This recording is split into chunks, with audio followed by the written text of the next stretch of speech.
Any old YouTuber can just start up a video and claim, I love Diablo 4 and it's really cool and special. Well, let me tell you, I love the aRPG genre. I've played them all, from the iconic Diablo 2 to the infamous Diablo 3 to the underappreciated Grim Dawn to the downright dirty Sacred 3. I could keep going on, but it's thanks to my insane knowledge of this genre that I feel confident saying Diablo 4 may well be the best aRPG made yet, and I'm going to use my experience in all these games to show you why instead of just telling you why. The way I see it, the aRPG genre can be split up into 5 core elements that make every aRPG the truly special game that it is.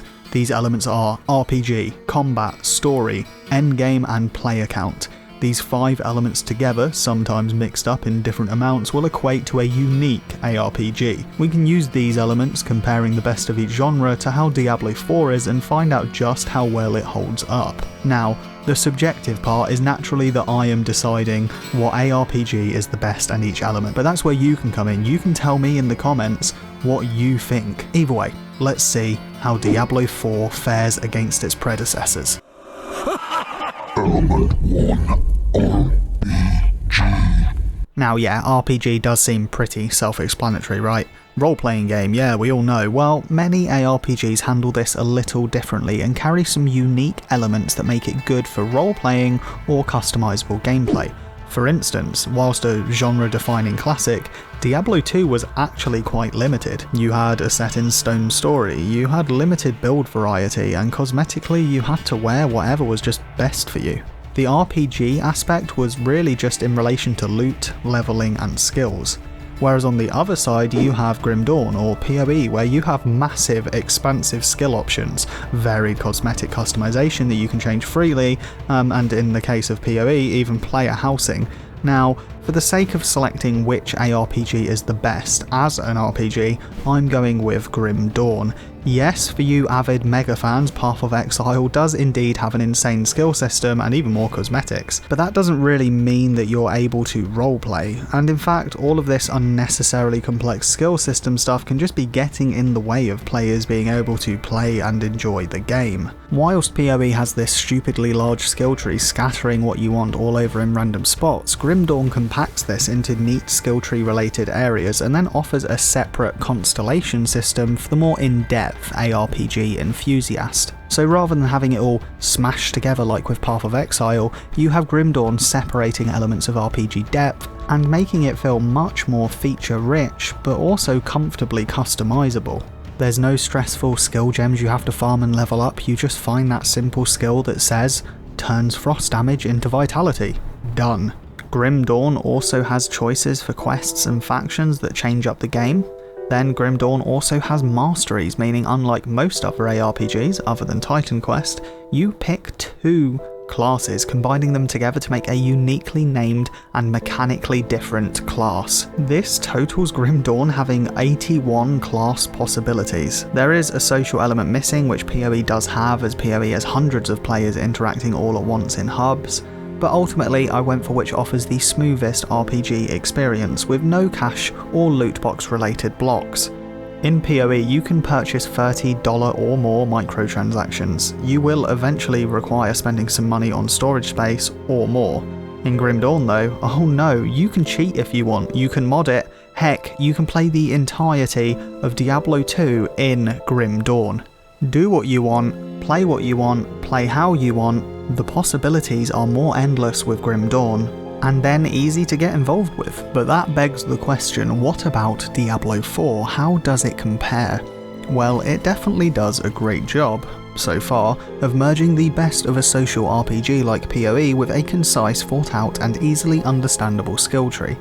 Instead of an exceedingly expansive skill tree, you get confined, customization-rich skill trees that offer numerous builds in different ways.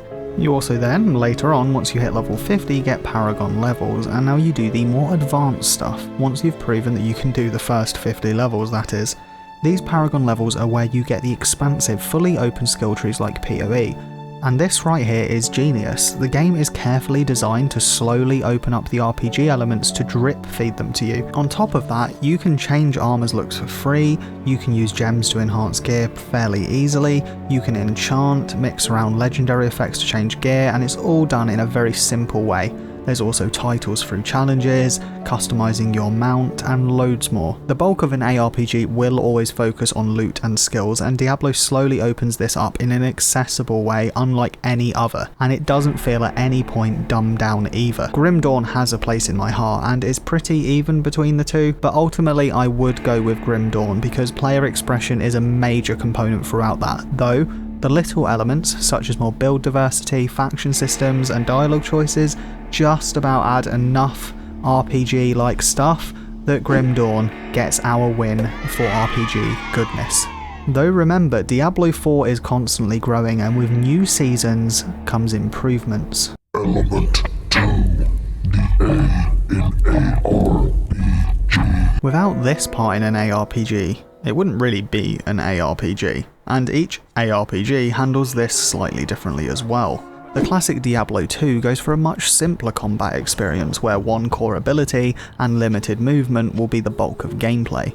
Grim Dawn isn't really that much different, though maybe offers a more traditional skill rotation system. Then we get to the other end of the aRPG spectrum, where the A is more important than the rest. The most notorious example of this may be Sacred 3, which scrapped everything that made an aRPG great, and basically just made an action game with light RPG elements. Other games refined this idea, such as Victor Vran, which has an extremely refined action-based system with fast movement and limited abilities that impact gameplay. In terms of what games offer the best action in an aRPG though, is a game which I might get people a little upset about in the comments. And that's Diablo 3. That's right, the disappointing middle child of the aRPG genre, the identity-confused teenager. Seeing where Diablo 4 has gone, it's clear what Diablo 3 wanted to be, but that's for the conclusion. For now, Diablo 3 combat. It is, even to this day, some of the smoothest, silkiest, most fun and accessible aRPG combat there is. It doesn't matter if you're a pro veteran or your girlfriend who has never touched a controller, it's easy enough to jump in, start slashing away, throwing varied abilities in as well. This, on top of Diablo 3 offering extremely easy skill swapping on the fly, makes a game that evolves on the fly, letting you experiment with the combat and enjoy the buttery smooth animations. Yes, of course the game did lack certain elements, but the combat?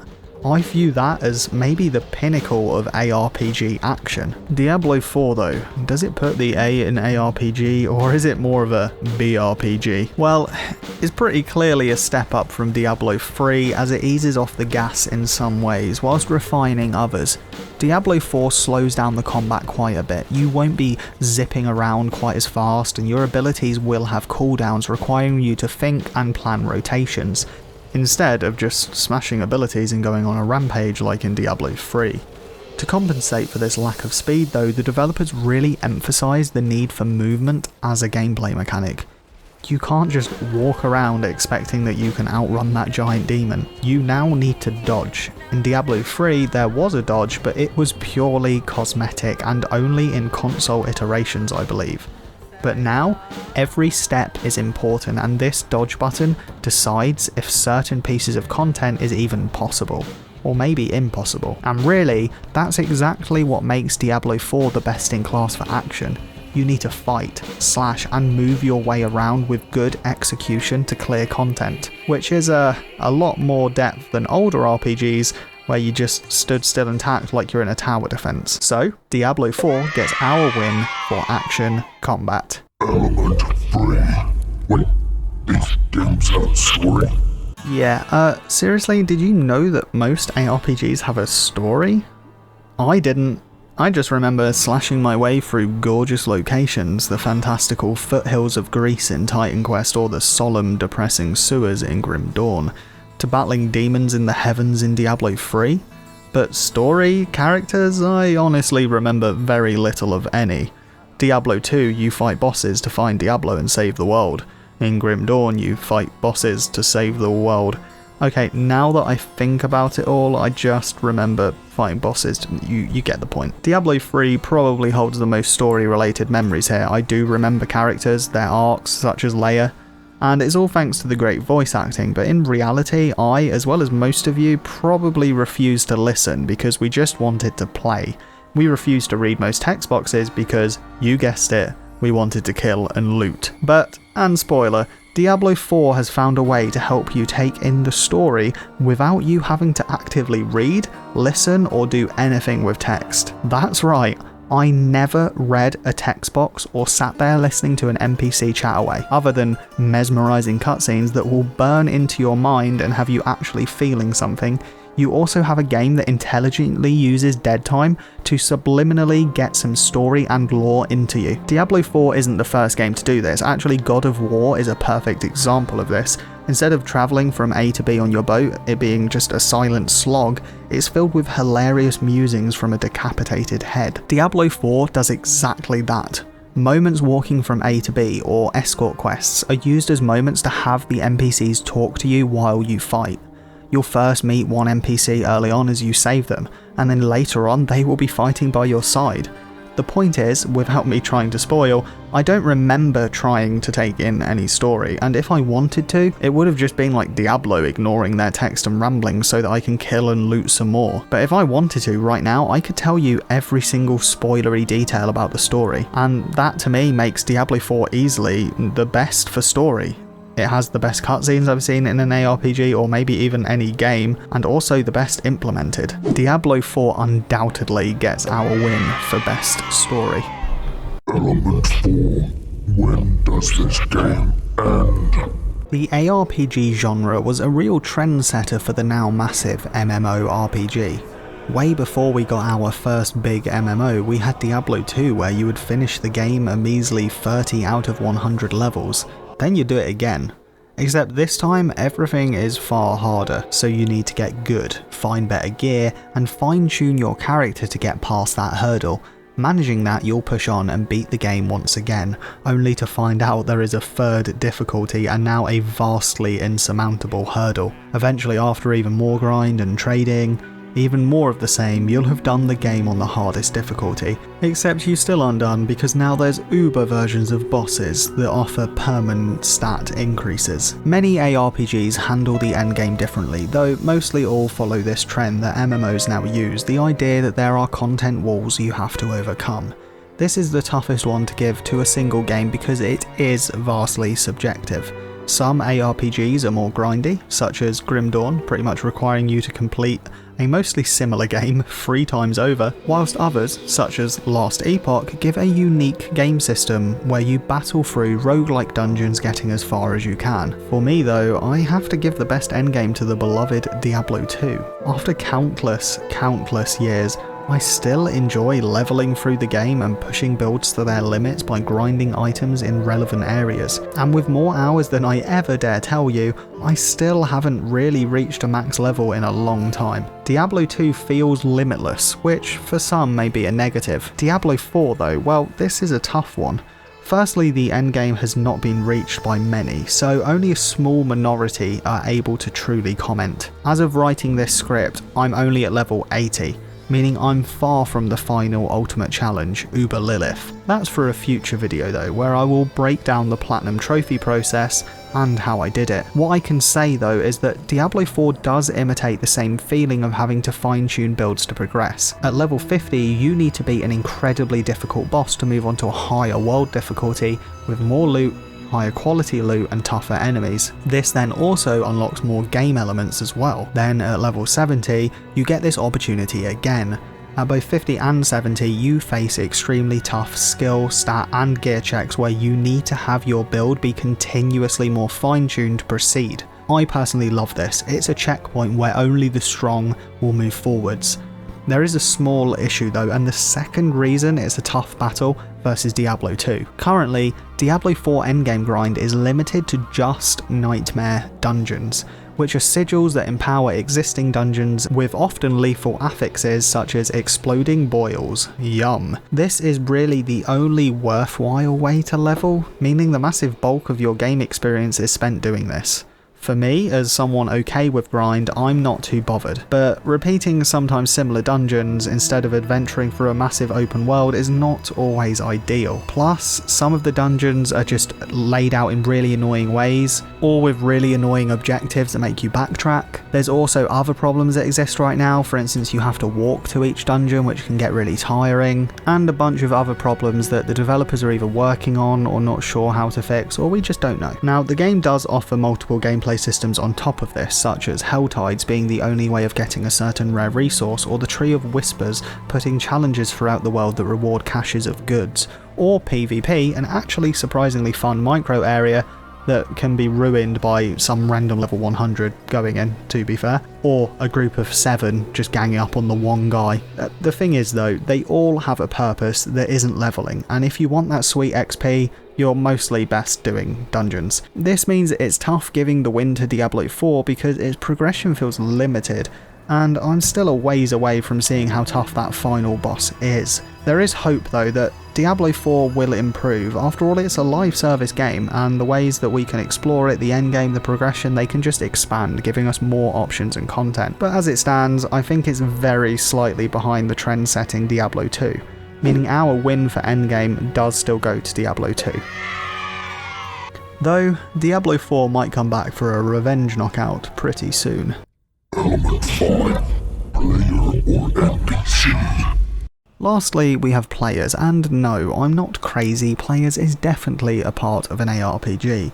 The bulk of aRPGs are single player, yeah, Grim Dawn, Diablo 2, Torchlight, whatever.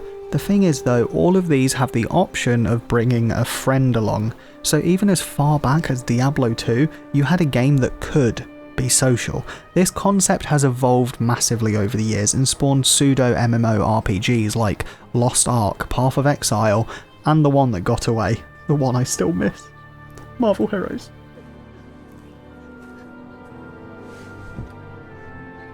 Now, the question of what kind of multiplayer works will again be subjective, but for me, massively multiplayer ones just haven't quite worked. Lost Ark is designed to suck your life away and encourage you to spend money. Path of Exile is even more toxic than that.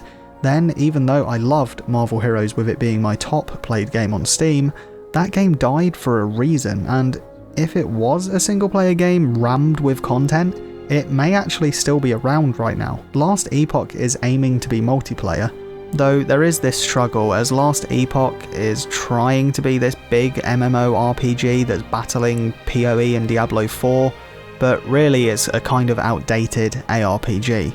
It's a noble thought what it's trying to do, but at what point are they just trying to spread a single spoon of Nutella over an entire loaf of bread? Other games are more subtle, such as again Diablo 2, where the bulk of what makes it multiplayer is the social element that is purely optional. You can simply just join other players, play your single player game, and maybe even trade. You could never meet another player and be just as fine as playing in a group of 8. This is the same for most aRPGs, and I'd argue that it's the best way, except there is actually one more. One more that you will never guess, one more that you've probably never played or even realised it is an aRPG. Guild Wars. What you say, Guild Wars, the MMORPG for furries and little alien lovers? No, that's Guild Wars 2. Guild Wars 1 was a different beast, and arguably the most unique gaming creation of its time. In all senses, Grim Dawn is an aRPG masquerading as an MMO. You spend the entire game in instant semi-open world areas or dungeons, as characters made from 2 different classes, does that sound familiar? Where you select limited skills that you level up and upgrade, finding new loot and gear, completing quests, and occasionally grouping up with other players for content. In the city hubs, you can see other players too. Now, you may be thrown off by the fact there is a third-person camera, rather than the standard overhead one, but what if I told you, you won't believe this, that you can zoom out? You get the point though. I see Guild Wars as a revolutionary aRPG, so ahead of its time that it isn't even seen as an aRPG. You could buy this game now and enjoy a massive story, content-rich aRPG with an ever-beating community. This community is so strong that even to this day, there's a subsection of the community dedicated to only playing in the starting zone of the game, getting to max level and never moving the story forwards, never seeing a fully geared player, nothing. I've actually been holding back not mentioning Guild Wars throughout this video to make this big reveal here. Though our final question is if Guild Wars 1 or Diablo 4 is the best game for player count. Well, Diablo 4 is extremely similar actually, except that you see players everywhere in one massive seamless open world. You'll never run into other players in Guild Wars areas, and if you join with one, every area is leveled, meaning a level 10 enemy will stay level 10, whilst in Diablo 4, the entire world level is scaled. So you can run into a level 20 barbarian fighting your level 42 enemy, and you're both having a relevant fight. This is a very divisive topic, but understand that enemies are only scaled within world tiers, right? So your level 42 self will not survive in a level 52 higher world tier. So it isn't fully scaled. So that means Diablo 4 is more interactable and social, but is it?